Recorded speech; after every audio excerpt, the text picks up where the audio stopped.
नरेंद्र मोदी ने 9 जून को तीसरी बार प्रधानमंत्री पद की शपथ ले ली।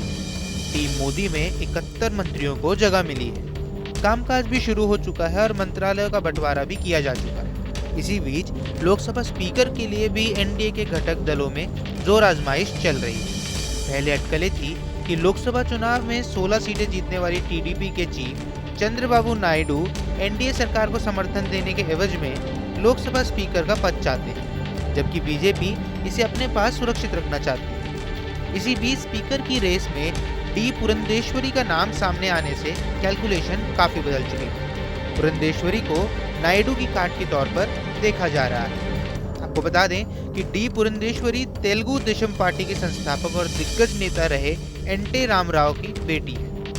64 साल की पुरंदेश्वरी मौजूदा टीडीपी प्रमुख चंद्रबाबू नायडू की साली है। 1996 में जब एनटी रामाराव का तख्ता पलट किया गया था, तब पुरंदेश्वरी ने नायडू का समर्थन किया।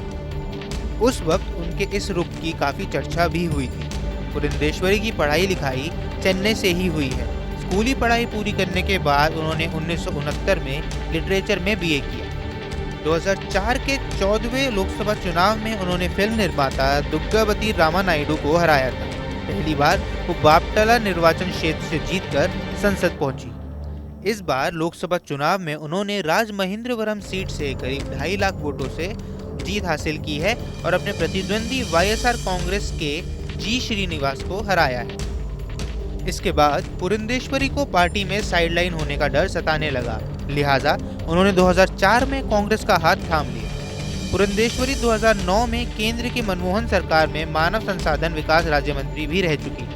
2012 में उन्हें यूपीए सरकार में वाणिज्य और उद्योग मंत्रालय में राज्य मंत्री का पद दिया गया। आंध्र प्रदेश को बांटकर 2 राज्य बनाने के मसले पर पुरंदेश्वरी कांग्रेस से नाराज हो गई थी। तब उन्होंने कहा था कि जिस तरह कांग्रेस ने तेलंगाना राज्य बनाने के लिए आंध्र प्रदेश का विभाजन किया है, उससे उन्हें बहुत दुख पहुंचा है। उनके पास कांग्रेस छोड़ने के अलावा कोई और चारा नहीं बचा है।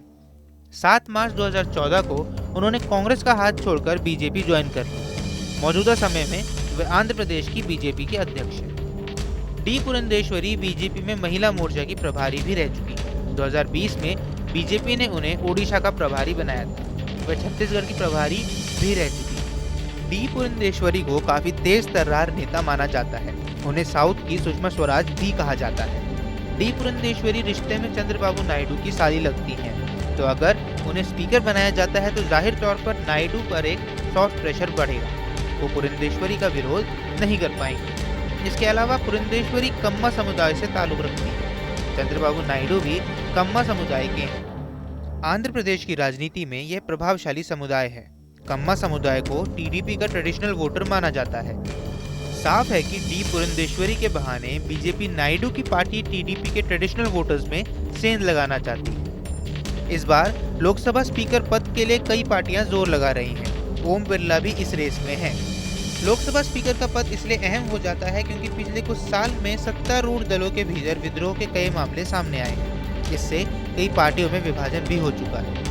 चूंकि सरकार गिरने, अल्पमत में आने या सांसदों के बगावत करने के मामले में दल बदल विरोधी कानून लागू होता है। ये कानून लोकसभा के स्पीकर को पावरफुल पोजीशन देता है। यही वजह है कि टीडीपी, जेडीयू समेत अन्य पार्टियां लोकसभा स्पीकर का पद मांग रही हैं। अगर पुरंदेश्वरी को लोकसभा अध्यक्ष चुना जाता है तो इस पद को संभालने वाली आंध्र की दूसरी सांसद होंगी।